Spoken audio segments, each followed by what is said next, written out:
Hello everyone, I am Atul Singh and I welcome you all to this session. In this session, I am going to talk about the chelating agents.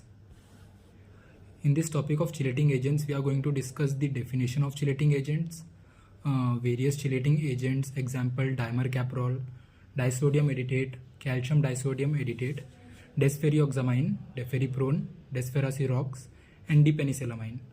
And the third topic we are going to discuss is chelating activity of some drugs. And last, we are going to discuss about the MCQs on chelating agents. Now, what are chelating agents? Chelating agents are organic compounds which combine with metallic ions to form ring structures that are water-soluble complexes and are rapidly excreted from the body. So because of this property, these agents are used in heavy metal poisoning. Now the first chelating agent we are going to discuss is dimercaprol. Dimercaprol is also called as British anti-lewisite, so it is also called as BAL. It was developed as an antidote for arsenic-containing war gases such as lewisite during World War II. The sulfhydryl groups of dimercaprol react with metals to form a complex. It is administered intramuscularly. It is used in arsenic, mercury, gold, and bismuth poisoning. Also used as an adjuvant in copper and lead poisoning.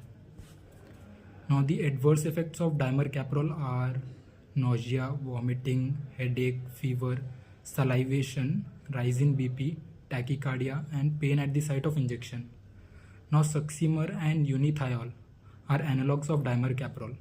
They are effective orally, less toxic, and are used in the treatment of arsenic, mercury, and lead poisoning. Now the second chelating agent we are going to discuss is disodium editate. On intravenous administration, disodium editate chelates calcium and causes hypocalcemic tetany. It can also be used in the treatment of hypercalcemia and as an anticoagulant in vitro. Now the third chelating agent we are going to discuss is calcium disodium editate. Now calcium disodium editate is preferred in the treatment of lead poisoning as it does not deplete calcium. Calcium in the chelating agent is exchanged with heavy metal. It can also be used in zinc, copper, and manganese poisoning. The adverse effect of calcium disodium editate are calcium EDTA is toxic to kidney. The other side effects are fatigue, fever, myalgia, headache, nausea, vomiting, etc. Now the fourth chelating agent we are going to discuss is desferrioxamine.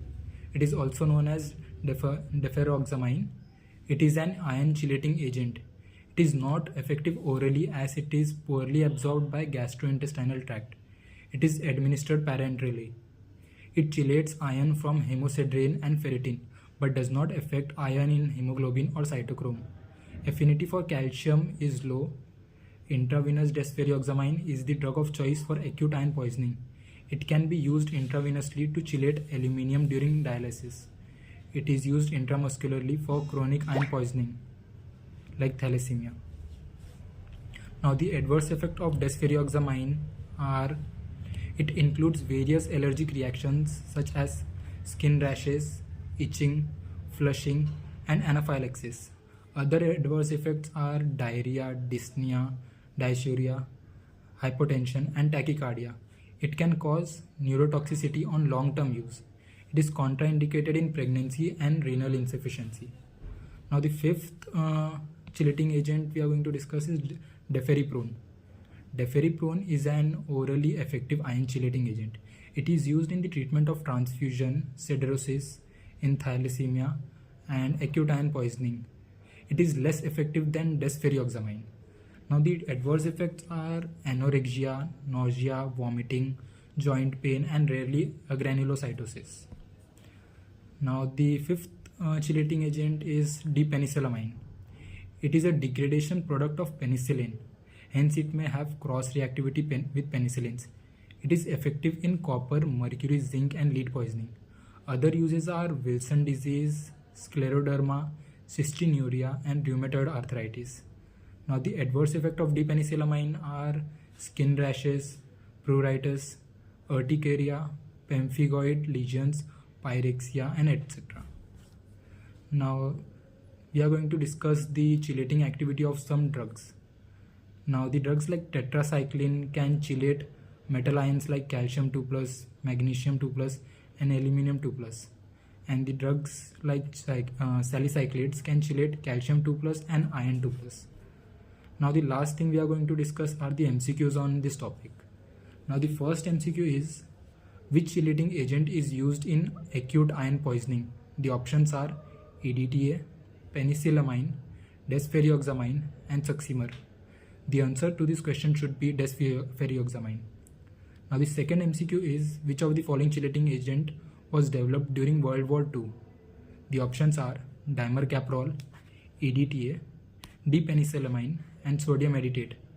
The answer to this question should be dimercaprol. Now the third MCQ is, which of the following chelating agent is effective orally? The options are deferriprone, desferrioxamine, EDTA and dimercaprol. The answer is deferriprone. Now the fourth MCQ which we are going to discuss is, which of the following cannot act as chelating agent? The options are macrolides, EDTA, penicillamine and dimercaprol. The answer to this question is macrolides. Now the fifth MCQ is, hypocalcemic tetany is adverse effect of which chelating agent? Now the options are penicillamine, calcium EDTA, disodium acetate and tetracycline. The answer to this question is disodium acetate. So we have completed with this topic. Hope so you have enjoyed this session. Thank you.